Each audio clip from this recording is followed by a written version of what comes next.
Have you ever wondered what it would be like to live in a world where you never have to feel emotional pain, heartbreak, or grief? It sounds like a perfect paradise, right? Well, today we will dive deep into Luis Laure's famous dystopian novel, The Giver, to break down a character who has to live with the terrifying reality of that exact world. Before we look closely at this character, we need to understand how his society works. The story takes place in a futuristic community that looks like a flawless utopia. There is no war, no hunger, no poverty, and absolutely no pain. But to achieve this perfect peace, the society established a strict system called sameness. But a society cannot function without the wisdom of the past. When Jonas finally turns 12 and goes to his job ceremony, he doesn't get a normal job. He is selected for the most important secret rule in the community, the receiver of memory. And the old man who currently holds that job, he is the one who becomes the giver. To put it simply, this old man is a walking, talking human hard drive. He remembers the good stuff. He knows what a bright red apple looks like under a real sunset. He knows the pure joy of riding a sled down a snowy hill, the beauty of music, and the warmth of a real family Christmas. But holding history isn't a fun museum job, because to know joy, you also have to know pain. The giver carries the heavy agonizing memories of a real human suffering. In his own mind, he has felt the physical agony of starvation during famines, the horrific violence and slaughter of warfare, and the crushing weight of grief and loneliness.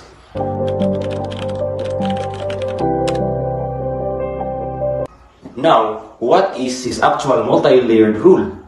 The giver doesn't just sit around looking sad in a room full of books. His job is absolutely vital for the survival of the community. He basically wears 4 heavily detailed hats in this story. First, he is the community's sacrificial emotional shield. His daily rule is to act as a container for human agony. Think about it.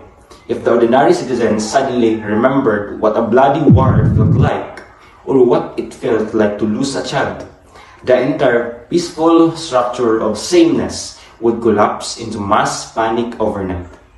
Second, he is the ultimate political savior and executive advisor. The committee of elders might think they run the show, but because their brains have been wiped by sameness, they have absolutely zero true wisdom. They only know how to follow rules. Whenever a completely unexpected crisis pops up that isn't in the rulebook, they panic and run to the giver. Third, his rule is to be the ultimate guardian of human truth and arts. In a society that banned literature, music, and art, the giver's room is the only place where these things exist. He is the sole keeper of the soul of humanity. And fourth, his rule is a teacher, a mentor, and a passing torch. When the book begins, the giver is aging rapidly and physically failing under the immense weight of the memories. His job is to carefully transfer every single memory of humanity to Jonas through physical touch.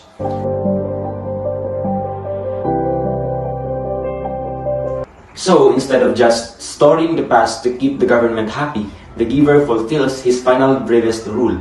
He becomes the mastermind of a revolution. He helps Jonas hatch a dangerous plan to escape the community and cross the border into the elsewhere.